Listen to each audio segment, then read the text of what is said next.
I'm Dr. CMA Aruna Devi from Department of Commerce, Professional Accounting. In today's session, we are going to discuss on AS 14, Amalgamation of Companies. What is amalgamation? It refers to the process of merger of two or more companies into a single entity, or where one company takes over the other by outright purchase.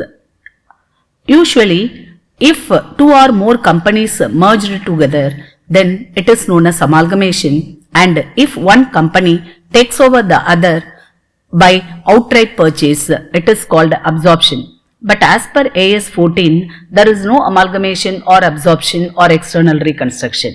But there are only two divisions. Number one is amalgamation in the nature of merger, and second one is amalgamation in the nature of purchase. Now let us see about the accounting treatment for amalgamation in the nature of merger and the amalgamation in the nature of purchase. So first, amalgamation in the nature of merger. For this, the method used is pooling of interest method, and amalgamation in the nature of purchase, the method used is purchase method. So there are so many differences between these two methods and these two accounting treatment for merger as well as purchase. So let us see one by one. Number one is transfer of assets and liabilities. So in case of amalgamation in the nature of merger, A and B company merged into form a new company, that is AB Limited. That is called amalgamation in the nature of merger. So in this case, in our example, there are two vendor companies, that is amalgamating companies. There are two companies, A company and B company. So A company's assets and liabilities, that is all the assets and liabilities of A company and B company, are transferred to AB Limited. So the vendor company's assets and liabilities are transferred to purchasing company's balance sheet. Okay, so purchasing company's balance sheet will consist of A company assets and liabilities and B company's assets and liabilities at their book value. That is very much important. At their book values. Okay, there is no revaluation incurred, or there is no fair value or any other value taken. So only at their book value, these assets and liabilities of vendor companies are transferred to the purchasing company. Okay, fine. But in the nature of purchase, there need not be transfer of all assets and liabilities. Some assets are taken and some assets are left over, and some liabilities are taken and some liabilities are left over. Can you imagine the balance sheet? So now let us see the asset side. In amalgamation in the nature of merger, all the assets are transferred to purchasing company. But in amalgamation in the nature of purchase, only limited assets are transferred. And first case, that is amalgamation in the nature of merger, that is under pooling of interest method, the assets are taken at their book value. That is in the balance sheet of vendor company, they have mentioned the land and building is rupees 1 lakh. Then the purchasing company will take over the land and building in the same value, that is rupees 1 lakh. But in case of amalgamation in the nature of purchase, it is not at all possible, because they won't believe the book value of vendor company. So they will revalue, or they will take the assets at fair value, right? Then second case, shareholders of transfer or company. In amalgamation in the nature of merger, at least 90% of equity shares, that is the value of equity shares, not the number of equity shareholders. At least the shareholders holding 90% of value of equity shares in transfer or company become the shareholders of transferee company. But they need not, that is under purchase method, the equity shareholders need not become the shareholders of transferee company. Need not become. They may become or they may not become the shareholders of transferee company. That is very important. At least 90% of the shareholders should become the shareholders of transferee company under pooling of interest method. Okay. Then what about other things? We have transferred all the assets and liabilities. Now the leftover things are capital and reserves. Under amalgamation in the nature of merger, all the reserves are taken at their book value itself. But in the nature of purchase, all the reserves are not taken, but only statutory reserves are taken by the transferee company. All other reserves are left over. Okay. So, first we have to analyze what are all statutory reserves. So, we have to find out the statutory reserves. Then we have to leave all other reserves. Right. Next, the balance is share capital.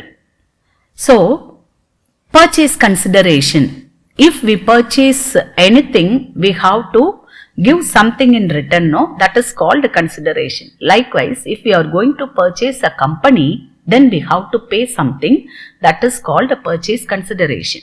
So, purchase consideration is wholly discharged by the issue of shares in pooling of interest method. But in case of fractional shares, cash may be paid. Otherwise, they should be paid in the form of equity shares only. But in amalgamation in the nature of purchase, purchase consideration need not be discharged wholly by issue of equity shares. They may be issued preference shares, debentures, or in the form of cash, or in the form of assets, whatever may be. Okay, this is the main difference between pooling of interest method and purchase method. Then, after transferring the company, the same business is intended to be carried on by the transferee company under pooling of interest method. That is under amalgamation in the nature of merger. But it is not like that in amalgamation in the nature of purchase. The business need not be intended to be carried on by the transferee company. They can shut down the business of a vendor company. Okay. Then next, as already discussed, the assets and liabilities of transferor companies are recorded at their existing carrying amount. This is the technical term for book value.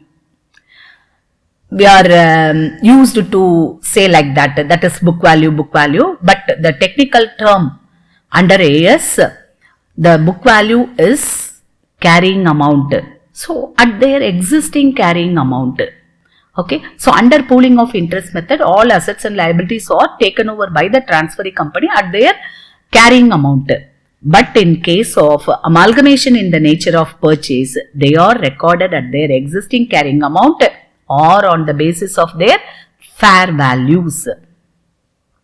So, at their carrying amount or on the basis of fair value. Then, last one, the method of accounting, already we have discussed. For amalgamation in the nature of merger, pooling of interest method is used. But for amalgamation in the nature of purchase, which method is used? Purchase method is used. So, these are the differences between amalgamation in the nature of merger and amalgamation in the nature of purchase. Then, the main concept we have to discuss in amalgamation is computation of purchase consideration. What is purchase consideration? Consideration means something in return. Now, the transferee company is going to buy the transferor company or companies. So, in such a case, they have to give something in return for the company purchased. That is called purchase consideration. There are 4 important methods for calculating purchase consideration. First method, lump sum method. What is lump sum method? Okay, if A company and B company are vendor companies and AB Limited is purchasing company. Now the AB Limited will fix the lump sum amount to purchase A company and B company. Okay, for A company, they may fix purchase consideration as 10 lakhs and for B company, they may fix purchase consideration, that is lump sum purchase consideration as 15 lakhs. So this is the purchase consideration under lump sum method. They will consider the value of assets and liabilities and they will find out the lump sum amount. Okay. So without considering the value of assets and liabilities, they won't fix the amount. But under lump sum method, they won't give any explanation, but they will say this much amount is purchase consideration. Then under net payment method, the payment to be made to the equity shareholders and preference shareholders will be taken into consideration for finding out the purchase consideration. For example, for equity shareholders, for each and every share of transferor company will be given 2 shares or 3 shares in transferee company. That is 1:2 ratio or 1:3 ratio. Sometimes for every 5 shares in transferor company, 2 shares will be given in transferee company. That means 5:2 ratio. For every 5 shares in transferor company, 2 shares will be given in purchasing company or transferee company. So likewise, in the proportion of their face value of the shares, the number of shares will be determined. In case of fractional shares, then in such a case, cash will be paid to the shareholders who are having fractional shares. So this is net payment method. And for preference shareholders also the same method. Number of preference shares in transferee company to be given to the preference shareholders and the cash form, how much amount is given in the cash form will also be considered. But in the problem, if it is clearly given how many number of shares are going to be given to preference shareholders and how much amount is distributed to the shareholders, if it is clearly given, then we can go for net payment method. Sometimes they won't give the amount of cash. Instead, they will give the balance amount is given in the form of cash. We don't know the balance amount. So, in such a case, we cannot apply net payment method because we don't know the balance amount of cash. If the cash amount is also given in the problem, we can go for net payment method. Otherwise, we have to go for net asset method. So, in net asset method, all the assets are taken and we have to deduct the liabilities taken over by the transferee company at whatever value they have fixed. See, first they will choose the assets to be taken and the liabilities to be taken. So, at what value? At fair value or revalued amount or at their carrying amount. So, if the assets are taken over at their carrying amount, then we have to add all the assets taken over by the transferee company. Then we have to deduct all the liabilities. What are the liabilities to be taken over by the transferee company and at what values? So, if we deduct the total assets minus total liabilities taken over by the transferee company, we will get net assets. That is called purchase consideration under net asset method. Okay, let me explain again. All the assets need not be taken for purchase method. So, some assets may be left. So, what are the assets that will be taken by the transferee company and at what values will be taken first? Then, all the liabilities or some of the liabilities taken over by the transferee company will be taken at the value taken over by the transferee company. So if we deduct these two, you will get net assets. That is called purchase consideration. Afterwards, we have to find out the number of shares to be issued by the transferee company to the shareholders of transferor company. So this is net asset method, and this is a very useful method. Next, intrinsic value method. Sometimes the intrinsic value of AB Limited may be more than the intrinsic value of A Limited and B Limited. That means they have different intrinsic values. For example, if A company has intrinsic value of rupees 25 per share, B Limited has rupees 20, that is intrinsic value of rupees 20, and AB Limited has intrinsic value of rupees 40. So, see, in this case, the purchasing company's intrinsic value of share is higher than the intrinsic values of transferee companies, that is A Limited and B Limited. So, in such a case, how can we expect that equal number of shares will be given by the transferee company?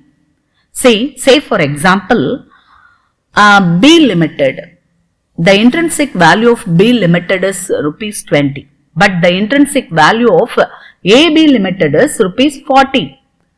So, how can we expect equal number of shares will be given to the shareholders of B Limited?